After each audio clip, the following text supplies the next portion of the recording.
Nå, men jeg er gået i gang. Nå. Sig noget om Caroline måske, og om ADHD. Ja. Caroline er rigtig glad og rigtig urolig og rigtig ked af ikke at være ligesom andre børn. Så er hun rigtig dygtig til rigtig mange ting. Så er der også nogle helt almindelige ting, hun har sværere ved end andre børn. Hvad er det? Hun har svært ved alle de ting, som hendes ADHD forstyrrer hende i. Hun har svært ved at falde til ro. Hun har svært ved at sortere hele den verden, som vi har placeret hende i, fra, når der er noget, der forstyrrer hende. Det kan være svært for hende at gå en tur på gaden. Det kan være svært for hende at handle ind. Det kan være svært for hende at spise aftensmad, hvis fjernsynet kører i stuen. Det kan være svært for hende at lege med nogen på hendes egen alder, som ikke kan minde hende om, hvad det er, hun skal. Men så er hun også bare helt vildt fantastisk sammen med sin ADHD. Hvordan det? Man kan jo ikke skille de to ting ad.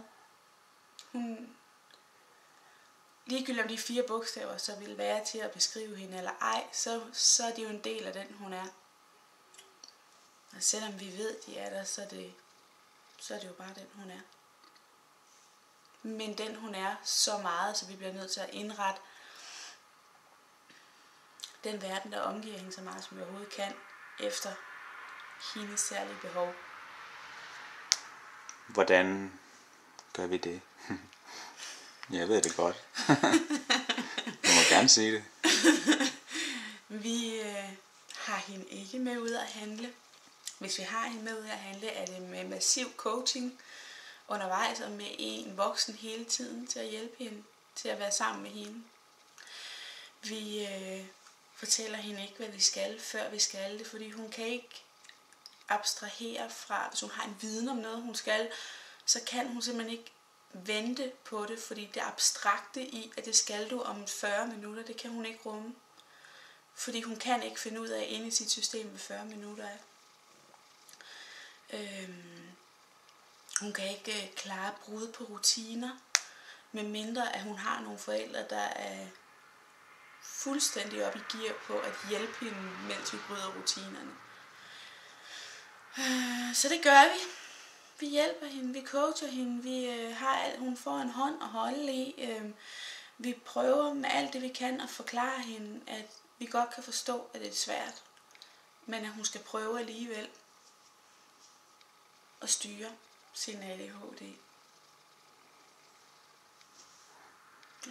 Gør hun det nogle gange, synes du? Hun gør det rigtig, rigtig meget. Hun ved, det er så smerteligt for hende, at hun ved, at hun føler sig anderledes end andre børn. Og hun siger selv, det er den der uro, det er den der energi. Og det er rigtig, rigtig trist for hende. Fordi vi kan ikke tage den væk. Vi kan dulme den, og vi kan gøre alle mulige foranstaltninger, så det ikke er så slemt.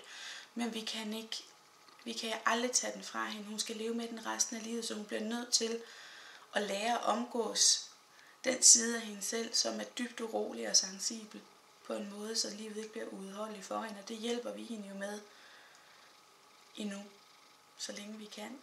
Mm. Hvor gammel er hun? Hun er kun 6 år. Ja.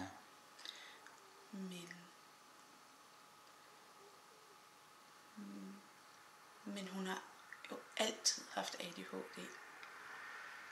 Så man kan ikke... Det gør egentlig ikke nogen forskel, tænker jeg, om hun vil være 6 år, eller 12 år, eller 15, eller 18, eller først er blevet diagnosticeret som voksen. Heldigvis er hun det allerede nu. Heldigvis kan vi allerede nu forklare omverdenen, hvad der er på spil for hende. Hvorfor hun reagerer, som hun gør, hvis hun ikke selv formår det.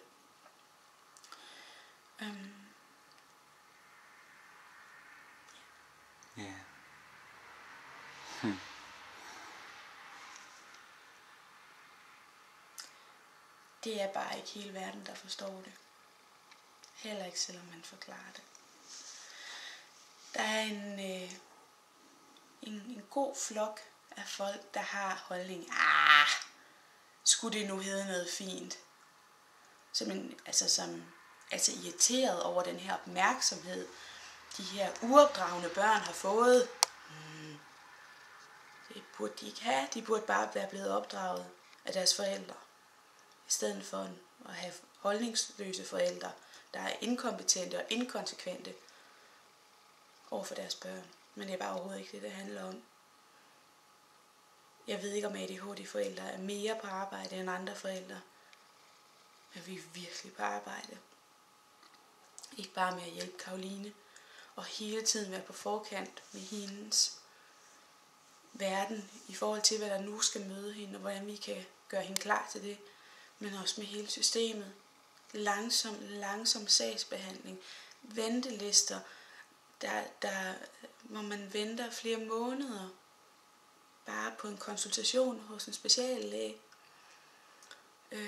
Så igen tilbage til den almindelige sagsbehandling i kommunen. Vent der, fordi som sagsbehandlerne siger, ja, nu er jeg nået til dig i bunken.